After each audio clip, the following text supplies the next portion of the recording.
Trump पर 2 साल में तीसरी बार जानलेवा हमला हुआ। आखिर कौन है वो लोग जो अमेरिका में ही ट्रंप को हटाना चाहते हैं? जिस तरह से 31 साल के शूटर कोल थॉमस एलन ने भेड़िया स्टाइल में ट्रंप को गोली मारने की कोशिश की, उससे अमेरिका की सुरक्षा खुफिया एजेंसी की पोल खुल गई। खुद ट्रंप को ही समझ नहीं आ रहा कि उनकी जान ईरानी लेना चाह रहे हैं या फिर अमेरिकी।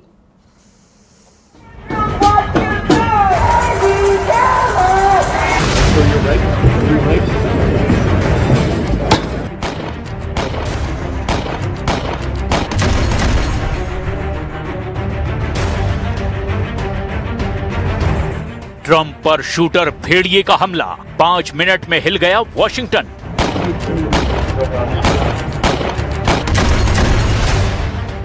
लगभग 80 साल के अमेरिकी राष्ट्रपति डोनाल्ड ट्रंप एक बार फिर से बाल बाल बचे हैं। वॉशिंगटन के हिल्टन होटल में जिस तरह से 31 साल के शूटर कोल थॉमस एलन ने हमला किया, उसने अमेरिका के सुपर पावर तमगे और कई हाई सिक्योरिटी की पोल खोल कर रख दी। कुछ रिपोर्ट्स में दावा किया गया कि हमलावर का ईरानी कनेक्शन हो सकता है। हम आपको दिखाने जा रहे हैं कि कैसे ट्रंप की जिंदगी सिर्फ 20 से 50 मीटर की दूरी से बची है।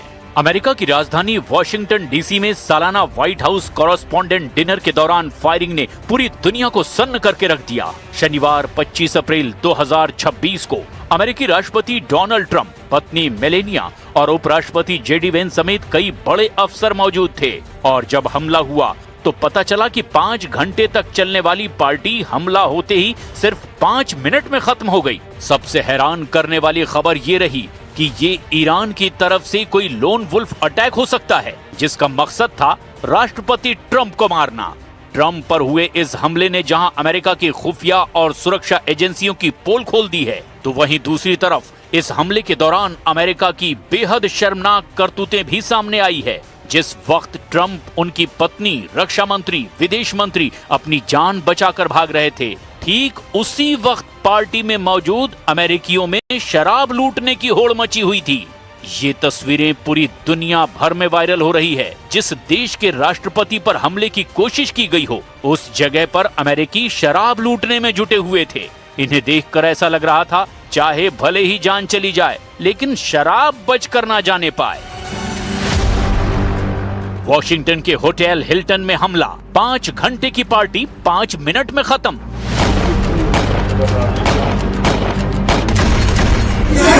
I just want to go find you. Where's the coming from? You got one down.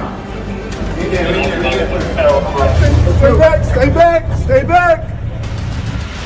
America की राजधानी वॉशिंगटन डीसी में सालाना व्हाइट हाउस कॉरेस्पॉन्डेंट डिनर के दौरान फायरिंग हो गई। 25 अप्रैल शनिवार शाम को इस कार्यक्रम में अमेरिकी राष्ट्रपति डोनाल्ड ट्रंप, उनकी पत्नी मेलेनिया और उपराष्ट्रपति जेडी वेंस समेत कई बड़े अफसर मौजूद थे। न्यूज एजेंसी एपी के मुताबिक हमलावर ने होटल हिल्टन के बॉल रूम के बाहर फायरिंग की। ट्रंप और गेस्ट बॉल रूम के अंदर थे। ट्रंप ने बताया कि हमलावर को पकड़ लिया गया है। पहले खबर आई थी कि हमलावर को मार गिराया गया। हमले के करीब 1.5 घंटे बाद ट्रंप ने मीडिया को संबोधित किया।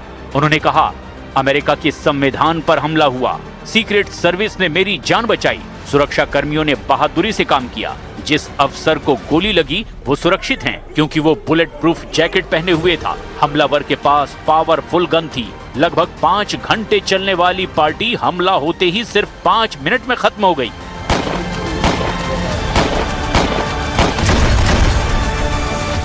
George, a security checkpoint armed with multiple weapons, and he was taken down by some very brave members of Secret Service, and they acted very quickly, and have just released, for purposes of transparency, clarity, I've ordered it to be put out. You probably have it by now, put out on Truth and put out on many other platforms.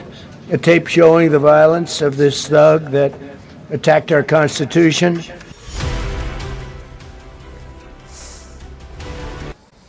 Lebanon और Israel में ceasefire के बीच Netanyahu ने बड़ा ऐलान कर दिया है।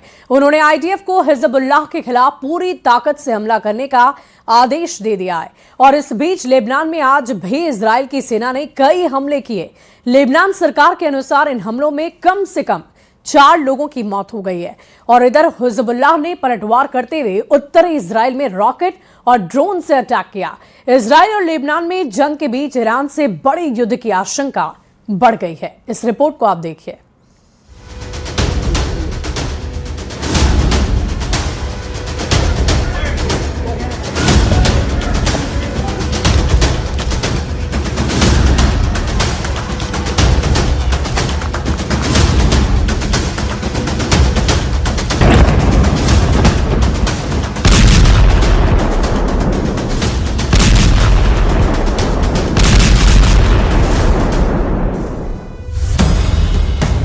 Washington में ट्रंप पर हमला। तेल अवीव से हिजबुल्लाह पर प्रहार। क्या दुनिया किसी बड़ी जंग के दरवाजे पर खड़ी है?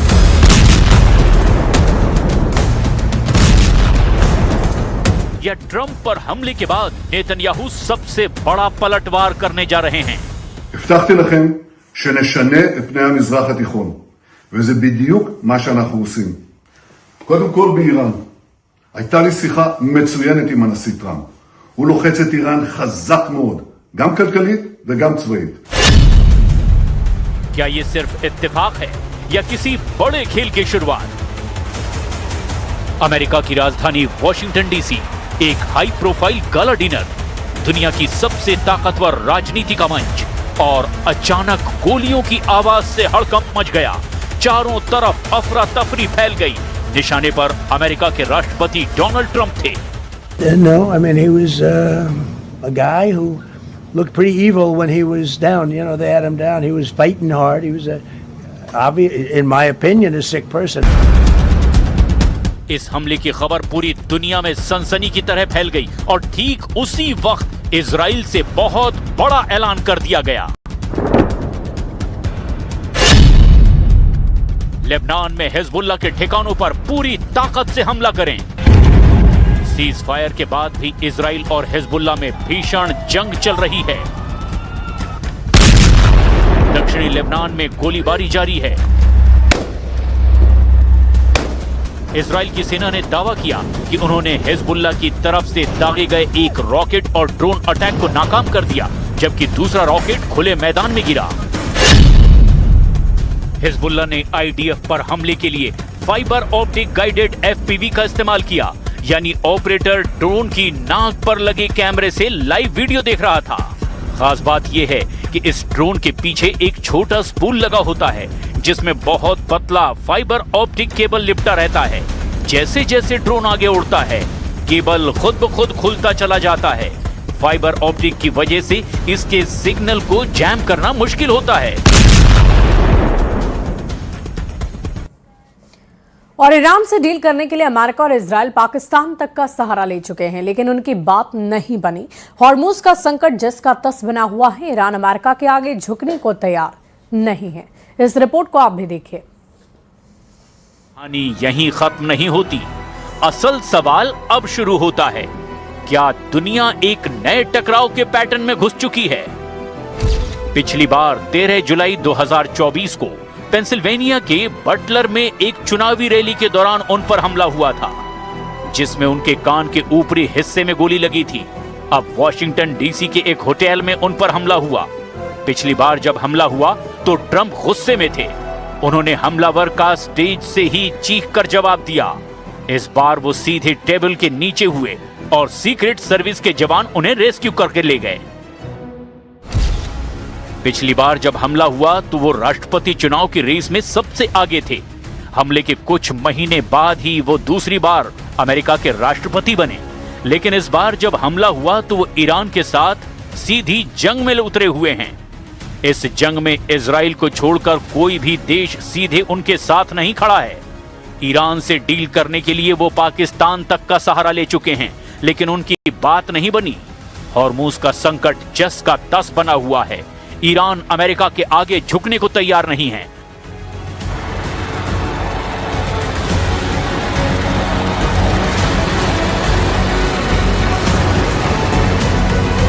और इस बार भी उन पर हुए हमले के बाद उनके करीबी माने जाने वाले नेतन्याहू ने न सिर्फ संवेदना प्रकट की, बल्कि इसे हैरान करने वाली घटना बताया। גם אני ורעייתי הזדעזענו לשמוע על הניסיון החוזר לרצוח את הנשיא טראמפ ואת רעייתו. אנחנו שמחנו שניהם יחד עם בכירי הממשל האמריקני, יצאו ללא נגע. אין מקום לאלימות, לא נגד מנהיגים פוליטיים ולא נגד אף. जब भी कोई बड़ा हमला होता है तो उसके बाद कोई और बड़ा फैसला लिया जाता है।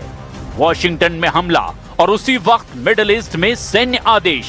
क्या ये सिर्फ टाइमिंग है या किसी बड़े एक्शन से पहले दुनिया का फोकस डाइवर्ट किया जा रहा है? क्या नेतन्याहू ने मौका देखकर हिजबुल्लाह के खिलाफ फुल स्केल ऑपरेशन का दरवाजा खोल दिया है? और क्या इस जंग में नेतन्याहू के साथ कोई है भी, या उन्होंने अकेले ही जंग लड़ने का ऐलान कर दिया है? लेकिन क्या अकेले हिजबुल्लाह को पूरी तरह से खत्म करना इजराइल के लिए मुमकिन होगा? हिजबुल्लाह सिर्फ एक संगठन नहीं, ये ईरान की फ्रंट लाइन ताकत है। और अगर उस पर फुल अटैक होता है तो क्या ईरान सीधा जवाब देगा?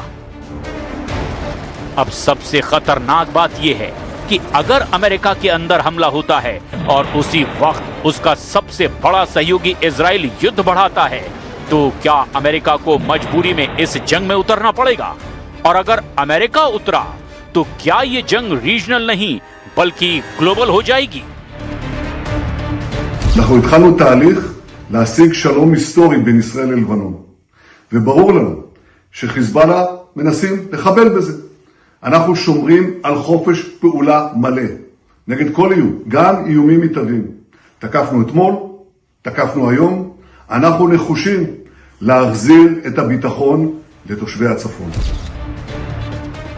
नेतन्याहू पहले ही कह चुके हैं कि मिडिल ईस्ट का नक्शा बदलना है, तो क्या ये वही प्लान है?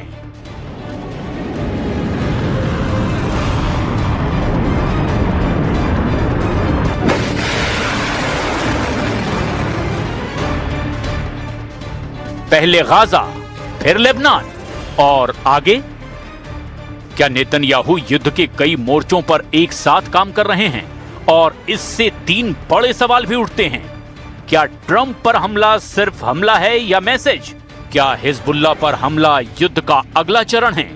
क्या दुनिया जंग के एक नए चक्रव्यूह की तरफ बढ़ती जा रही है?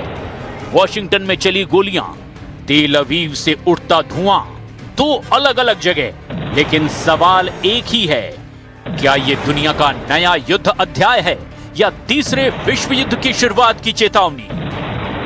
हमला अमेरिका में, असर पूरी दुनिया पर, ट्रिगर कहीं भी, विस्फोट हर जगह।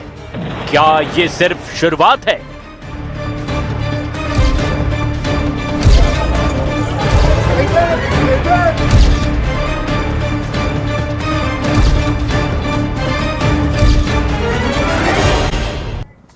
और तेहरान के खंडरों में जो धुआं उठ रहा है वो इस बात का गवाह था कि नेतन्याहू का खून से सना ग्रेटर इजराइल का सपना पीछे हटने वाला नहीं।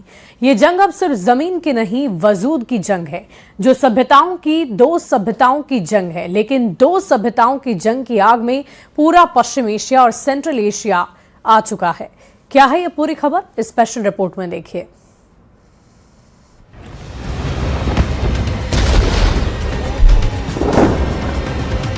ये तस्वीरें कुछ समय पहले की हैं। नेतन्याहू लेबनान में जमीन के उस हिस्से पर खड़े थे जहां पर हिजबुल्लाह का कब्जा था। इजराइल ने ग्राउंड ऑपरेशन चलाया और 10 किलोमीटर के हिस्से को मिलिट्री जोन बनाया, और अब इजराइल चाहता है कि लेबनान उसकी सेना को यहां बैठने दे। נכונות להילחם, והם נלחמים היטב, המלחמה נמשכת, כולל בתוך רצועת הביטחון בלבנון שבאה איתי לפני שעה קלה. מה שאנחנו רואים זה שאנחנו סיכלנו את איום הפלישה ללבנון באמצעות רצועת הביטחון הזאת, מרחיקים את סכנת ירי הנ"ט, וגם מטפלים בתמ"ס, אבל יש עוד עבודה לעשות, עשינו עבודה ענקית, הישגים אדירים. काम अभी बाकी है। मतलब नेतन्याहू ने साफ कर दिया है कि जिस तरह से गाजा पट्टी पर 90% हिस्सा कब्जा कर लिया गया है, उसी तरह लेबनान में भी इजराइल की मौजूदगी बढ़ानी होगी, तभी नेतन्याहू का ग्रेटर इजराइल का ब्लड ड्रीम पूरा होगा। 7. ביססנו רצועות ביטחון עמוק מעבר לגבולותינו. בעזה בלמעלה ממחצית שטח הרצועה. בסוריה, מכתר החרמון ועד הירמוך. ובלבנון, באזור חיץ נרחב שמסכל את איום הפלישה. ये तस्वीरें देखिए। 5 सितंबर 2025 को हमास से लंबे समय तक लड़ने के बाद नेतन्याहू ने ऐलान कर दिया कि इजराइल अब गाजा को छोड़ने वाला नहीं है। वो अपनी उसी स्टाइल में थे जिसमें वो अक्सर मैप दिखाकर बातें करते हैं और दावे किया करते हैं। गाजा नहीं छोड़ना मतलब ग्रेटर इजराइल का एक मोर्चा इजराइल ने जीत लिया। इतना ही नहीं, बेंजामिन नेतन्याहू ने इसके लिए अमेरिका को भी मना लिया और वॉशिंगटन में खड़े होकर ऐलान किया कि गाजा पर इजराइल का कंट्रोल जारी रहने वाला है। Gaza will be demilitarized. Israel will retain security responsibility, including a security perimeter for the foreseeable future. And lastly, Gaza will have a peaceful civilian administration that is run neither by Hamas nor by the Palestinian Authority. यानी जैसे Gaza को बर्बाद करके yellow line खींची गई, वहां की जमीन पर कब्जा कर लिया गया, जैसे लेबनान के 10 किलोमीटर के दायरे को रेड लाइन खींचकर अपना बताने लगे, सीरिया में दावे कर रहे हैं, तो वहीं इरादा ये है कि यमन और ईरान का भी गाजाफिकेशन कर दिया जाए। और यही वजह है कि दावे किए जा रहे हैं कि नेतन्याहू अमेरिका को खींचकर ईरान में जंग के लिए लेकर आएं, ताकि ईरान में न सिर्फ रिजीम बदले बल्कि अमेरिका परस्त ऐसी सरकार आए जो इजराइल के इशारे पर काम करे। भूमध्य सागर से लेकर पाकिस्तान, अफगानिस्तान की सीमा तक इजराइल का राज हो। बीच में आने वाले अरब देशों के लिए नेतन्याहू के पास एक दूसरा प्लान है।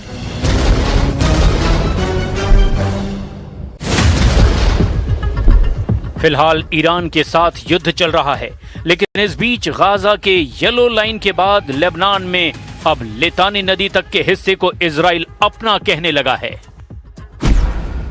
इजराइल के रक्षा मंत्री इजराइल काट्स ने साफ कहा कि इजरायली सेना लेबनान के दक्षिण में लितानी नदी तक के पूरे इलाके पर कब्जा करेगी और एक डिफेंसिव बफर जोन बनाएगी। ये लितानी नदी लेबनान के अंदर इजरायली सीमा से लगभग 30 किलोमीटर अंदर तक है। यानी नेतन्याहू संयुक्त राष्ट्र में हुए समझौते को भी तोड़ने को तैयार हैं। हम उस पॉइंट पे हैं जहां से सिर्फ 120 किलोमीटर दूर है लेबनान का कैपिटल बेरूत और साथ ही यरूशलेम 205 किलोमीटर की दूरी पर है। ये वो बॉर्डर है जो दोनों मुल्कों के दरमियान है और ये वो एग्रीमेंट है जो 1949 में हुआ है। मैं विजय को कहूं थोड़ा सा आगे आए, यहां पे आप देख सकते हैं द इसराइल लेबनान आर्मिस्टाइज एग्रीमेंट जो 1949 में हुआ था और इसी पॉइंट पे ये एग्रीमेंट हुआ था और इसमें कहा गया था कि जो IDF will pull back from 14 villages in South Lebanon as well as the Lebanese army withdrawal from Rosh Hanikara। ये रोश हनीकारा एरिया है और आप देख सकते हैं यहाँ पे लिखा है ये रोश हनीकारा है। बहुत ही इंपॉर्टेंट पॉइंट है क्योंकि यहाँ पर ही 1949 का एग्रीमेंट हुआ था इसराइल और लेबनान के दरमियान। ये दिखा रहा है कि अब इजराइल के लिए किसी भी अंतर्राष्ट्रीय कानून या संयुक्त राष्ट्र के प्रस्ताव की कोई अहमियत नहीं रह गई है। इजराइल पश्चिम एशिया का भूगोल बदल रहा है ताकि कोड ऑफ ग्रेटर इजराइल को लागू किया जा सके, भले ही धीरे धीरे ही सही।